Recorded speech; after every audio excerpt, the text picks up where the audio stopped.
पहले बताओ ये कौन सा रात है? ये तारापुर है। तारापुर है? हाँ। अच्छा ये तारापुर है। एक तो बात बताओ, यहाँ का राजा तारा सिंह है? जी हाँ। उसका बेटे का नाम शोभा सिंह और रूना अर्जुन है।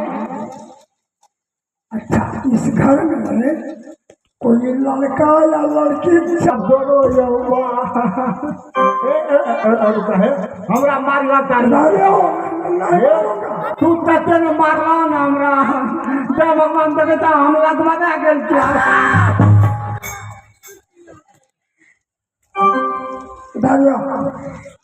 हाँ हमरा नीचे से कहो।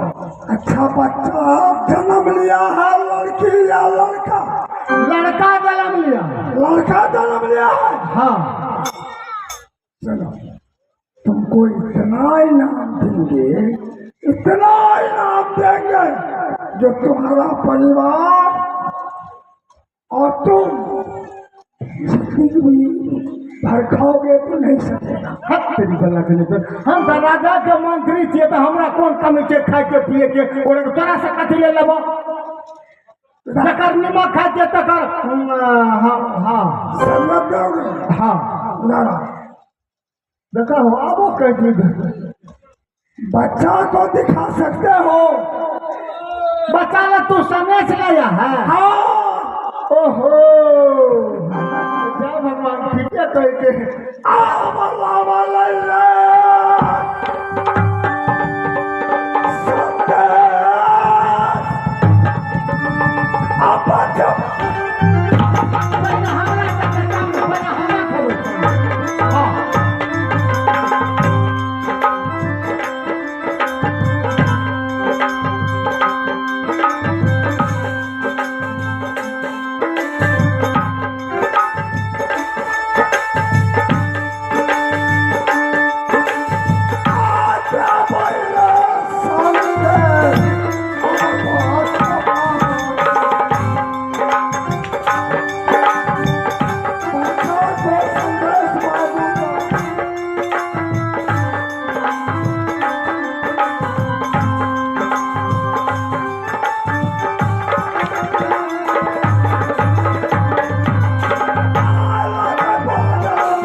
संदेश तुमको देंगे। हमरा ठीक है कह जा। हाँ हम डोरी मान छे वो फेदरे छे हम डोरी मान छे तो हम कन्नो करे चाकर के बना से है आप लोग है हम जो है से तुम लोग है। नूरलाल भाई आप लोग और तुम लोग? हाँ मेरा आप लोग और तुम लोग कैसे होता है? देखो बोलिए चाचा के भेज ले वो खाते थे। आप लोग राजा महाराजा है बड़े आदमी है तो आप लोग हुए, हम लोग गरीब घर का दिया पुता है नौकर चाकर हुए तो हम लोग तुम लोग देखो बहाना तो छोड़ो, पहले हमको उस बालक को दिखाओ, जाकर के